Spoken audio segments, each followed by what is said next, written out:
Tell us all the secrets. Okay, don't do that because I would hate spoilers. How about this? Tease us with what's coming up next. And did you have that vision at the beginning of the season where you were ending up now that you actually guys are shooting the finale? Yeah, I mean, we always believe in the plan. We always have a plan, and usually speaking, we sort of like, even if we don't understand the specifics of it, we understand the emotion of it. So emotionally, we're ending exactly where we expected. I mean, these were some of our earliest ideas and how the season would play out and what Barry's journey would be, and some of it we've sort of figured out along the way. As always, but we're big fans of having a plan, and I think you see that in any of the pilots we do, whether it was Arrow or Flash, or you'll see in Supergirl, and then the new spinoff that we always want to have somewhere to go, and certainly we know from the beginning what it's going to be emotionally. So as far as teases are concerned, I think what you're going to get is even more of the shared universe, which is kind of fun. Between the two shows, we're not having what we call like the crossover. We're sort of having the mini crossovers, and I think in some ways it's sort of more fun for me, more fun for us, because it makes both shows sort of feel more lived in, and it makes it really feel like these people are friends and that their relationships go on even when they're not, even when they're not like the once a year we do the sort of epic 2-hour crossover. Has the tone of the show evolved at all? Like when you saw how much people are willing to accept, like superpowers on, live action, and you're seeing people are going for this, we can do more, amp it up. Has that changed at all, or was your vision always stayed the same? No, we always, we knew that this, like any superhero show, you have to have supervillains. I mean, it just doesn't work if you don't. We're blessed with the Flash. He's got, next to Spider-Man and Batman, he's got the best rogues gallery out there. And as many people as we've thrown out there in this first season, I mean, we have every villain and hero that's ever been in Flash from the beginning of time, like on a board. And we moved, like every time we use one, we move them over to the other side of the board, and like there's still so many people. I mean, it's insane, and like top tier people that we haven't even touched yet. And so I don't think our vision of the show has changed. I think just our ability to actually pull off some of this stuff, which we weren't sure we could do. Certainly with Grodd. I mean, we figured out enough of that. I mean, and planned it well enough. I mean, we have an episode where Grodd's the villain. I mean, we have a fully CG villain, in an episode, and it's not just like, oh hey, how are you for 1 minute. I mean, it's Grodd's in that episode, and I don't think that's something that we necessarily thought we could pull off, or even that the audience, if you weren't a comic book fan, would go, why is there an 8-foot telepathic gorilla on this show now?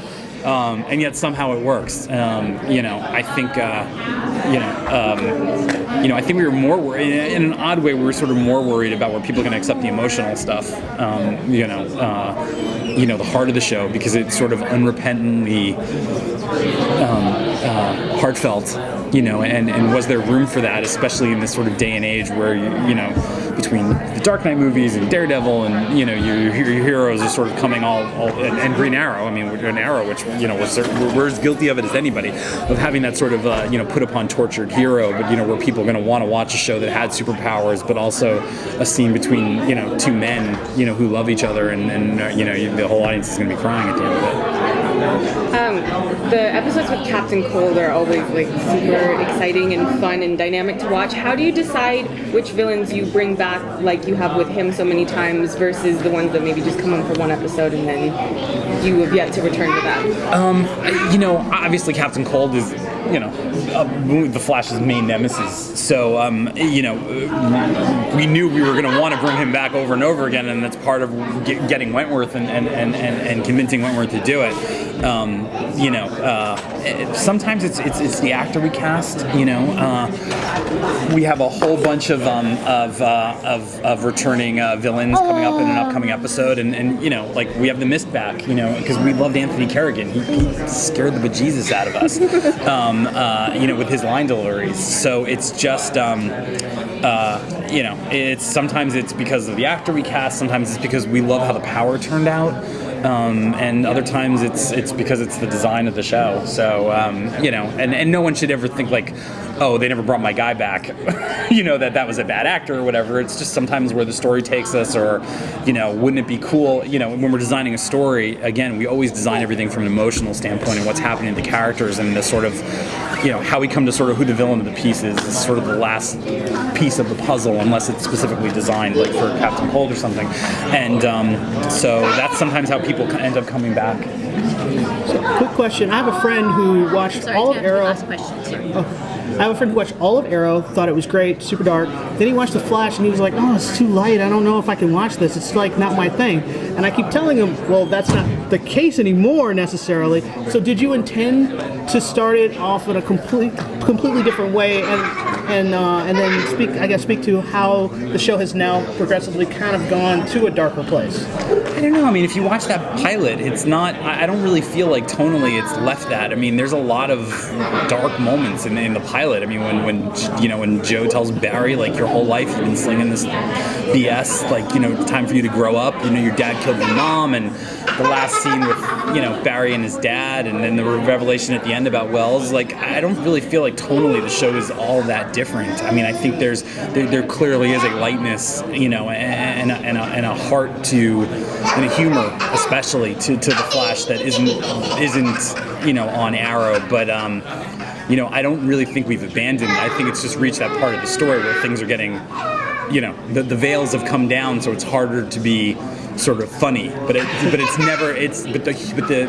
heart and the spectacle aspect of it haven't changed at all. I don't think. I mean, we've got some real tearjerker moments coming up, and what's kind of fun about episode 18, where Felicity and Ray show up, is despite everything that's going on, there is some screwball comedy in it, and the way Ray relates to Cisco, and the way Ray relates to Barry, and the way Felicity relates to Barry now that she's got a boyfriend, and it's there's just a lot of fun stuff coming up. And some real laughs too. So I just want to be clear, that was not my opinion. That was someone else's opinion. Well, your friend was wrong. I love both shows. Time for new friends.